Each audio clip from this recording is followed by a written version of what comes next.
Ishwele nkosi yami ngangenze mina sengaze ngidlube kangakezwe ngamukele futhi ohlelweni lwethi SK Media Production. Ngicela umusha i-channel uklik subscribe button nebell ungakhohlwa ukushare like video uyithandile. Kanti ngaphandle ngikanza ukuthi simushe isikhathini laphana ke sibonga aba-subscriber emndeni yami support nama-comment akhayo nabe comment section qhubeke njalo ngikanza ukuthi ngaphandle ukuthi simushe isikhathi akasiqonde ngqo ukuthi kuphathe zona namhlanje.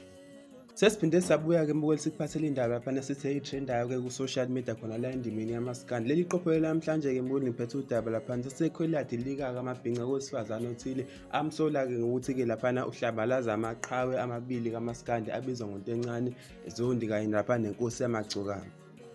Lo wesifazane ke mbukeli waziwa ngegama likaWendi Ngwanelihle ofunda e-University yakwaZulu Natal ngokusho kwe-account yakhe e-Instagram ubonakala efaka izithombe ke zawo lamaqhawe lawa beleleke khona lapha embhedeni. Uqale ngayo inkosiyamagcokama walandela ke ngayo lapha untencane. Lokhu okunyakazisa abaningi mbuye sibone lezi izithombe ke seyithatha zifaka lapha ke ku Facebook kuyo lapha ke ama group abalandeli bawo lamaqhawe nabasupportayo khona la endimeni umculo amaskandi. Kulezi izithombe ke mbukeli vela yena lo wesifazane nazo lezi insizwe ezimbili mfana wasemsini inkosiyamagcokama yena ntencane lapha ke bese embhedeni emashidini amhlophe yena lo wesifazane ngasibonike lesithombe ke mbukeli zike zathi nje iphuma lapha ngicabanga sikona uyibonile waseyisabalalisa ke sangena wonke ama group abathanda umculo amaskandi lapha akhona ku Facebook.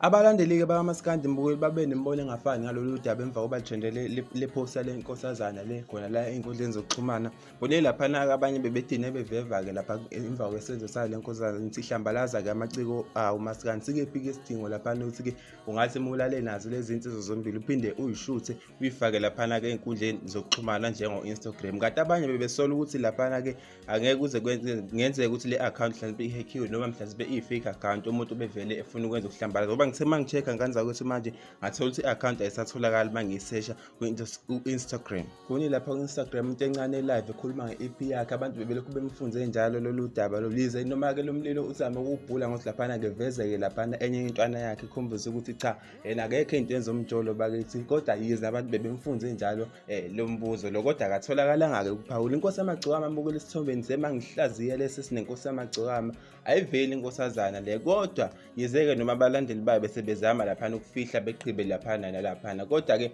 abaningi ngempela bayasola ukuthi cha uwe lapha kwesicebi okula mashidi amhlophe lawo bekadelele khona untencane. Kanti ke mina mbukeli ngithanda ukuzuva lakho ngalolu daba uthi uthathe iside likabani abo bani sephutheni lo ngabe uyinkosazana noma ngabe yize lezi insizwe zombili kodwa akangikhola mina mbukeli ukuthi ngenzeka ukuthi lezi insizwe bezazi ngalokhu ngqukuzana sekuzoba khona ukuthi bekade zimbili lapha kukazi. Kanti mina ke sembukeli sengithanda ukuzuva lakho ke lapha kwi-comment section engakusho nje hayi bantu besifazane ehlisani uma ukuthi lento ngempela iqiniso. Hlangane ne-comment section nganza ke sizuvo lakho siyabonga.